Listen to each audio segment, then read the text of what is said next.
د افغانستان برېښنا شرکت مسؤلین وایي په هیواد کې دننه د برېښنا د تولید لپاره به اغیزمن پروګرامونه پلي کړي. د برېښنا شرکت ویان حکمت الله میوندي په یوه ځانګړې مرکه کې وویل هڅې یې دا دي چې د برېښنا د تولید په داخلي منابعو کې زیاتوالی راولي چې د لمریزې برېښنا او نورې بېلابېلې پروژې به پلي کړي. د افغانستان برېښنا شرکت رهبري تل هڅه کوي ترڅو خپلو هیوادوالو ته منظمه او ډاډمنه برېښنا برابره کړي. د همدې موخې په تعقیب سره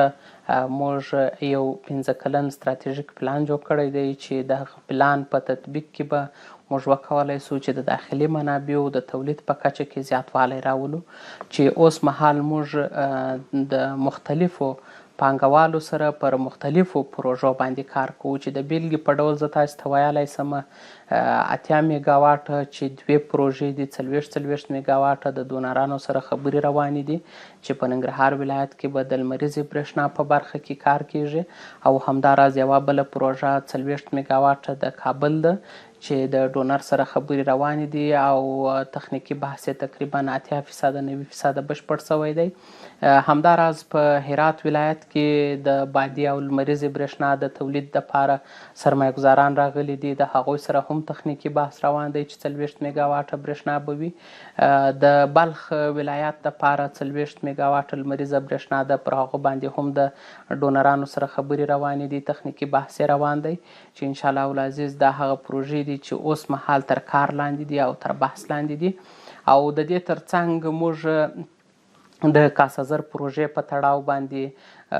د نړیوال بانک سره خبرې کړې دي او انشاءالله العزیز په سږ کال کې به د کاسازر پروژې چارې هم پیل سي، او دا هم ډیره یوه مهمه پروژه ده د سیمې هیوادونو دپاره. د افغانستان دپاره هم ارزښت لري، مختلف ارزښتونه. یو ارزښت یې دا دی چې د دې څخه به موږ د حق العبور امتیاز اخلو، دوهم ارزښت یې دا دی چې د سیمې هیوادونه به سره نښلوي.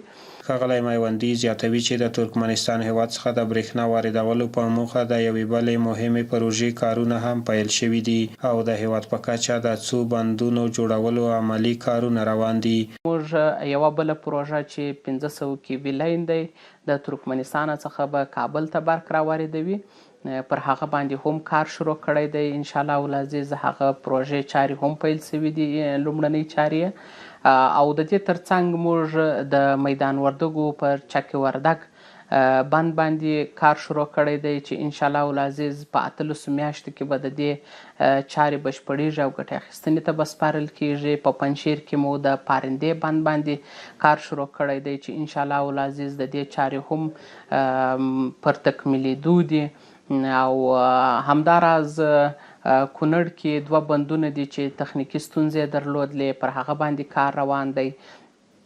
چې یو ماڼوګی دی او بل اسداباد دی. انشاءالله العزیز د دې پروژو چارې هم په ښه سره توګه روانې دي. بل وارداتي لین دی د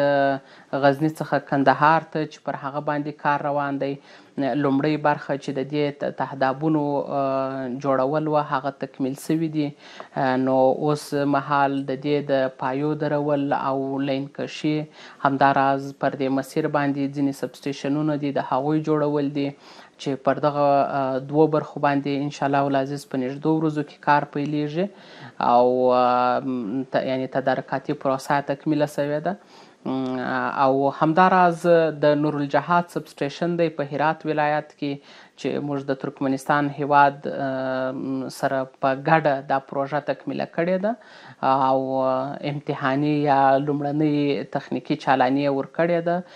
انشاءالله العزیز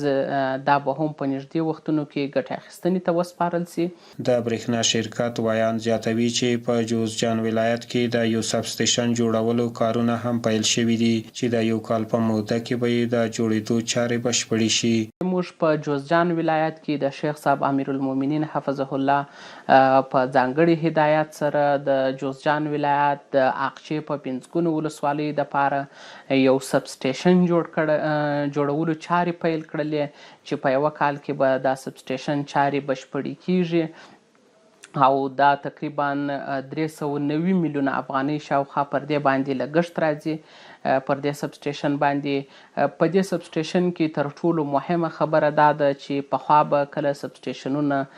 ډیزاینېدله، یعنی مخکې تر فتوحاتو هغه به خارجانو کوله، نو خارجانو به یوازې د دې سب سټیشنو د ډیزاین څخه د 15 لکه تر 1 میلیون ډالرو پورې مصرف غوښتی، یعنی لګښت به غوښتی، پیسې به غوښتلې چې دا ډیزاین یې وکړي. خو الحمدلله د فتوحاتو وروسته د افغانستان برښنا شرکت مشر الحاج ملا محمد حنیف حمزه په مشرۍ پریکړه دا وسوله چې د دې وروسته به سب سټیشنونه زموږ افغان انجینران د برښنا شرکت تخنیکي ټیمونه به دا ډیزاینوي او د دوی به خپلې وړتیاوې او خپل ظرفیتونه په دغه چارو کې په کار اچوي، ترڅو موږ یو خو هغه ژمنه چې د خپل ولس سره کړې ده چې د خپل افغان کدرونو څخه به مثبته استفاده کوو او د دوی څخه د علمیت او د دوی د وړتیاو څخه به استفاده کوو، او بل دا چې دوی ته به چانس ورکوو ترڅو وکولی شي په پروژو کې مستقیم دخیل وسي. هغه به هم پر ځای کړي وي چې الحمدلله په دې برخه کې هم تر ډیره بریده کامیاب یو. دا یادونې وړ ده چې افغانستان د برېښنا د تولید ښې منابع لري، خو تر دې مهاله داخلي برېښنا د تولید برخې ته پاملرنه نه وه شوې. د اسلامي امارت د لویو اقتصادي او بنسټیزو پروژو د پلي کېدو سره هیوادوال هیلهمند شوي دي چې د برېښنا د تولید او بندونو جوړولو لپاره به هم په ښه توګه رسېدنه وشي.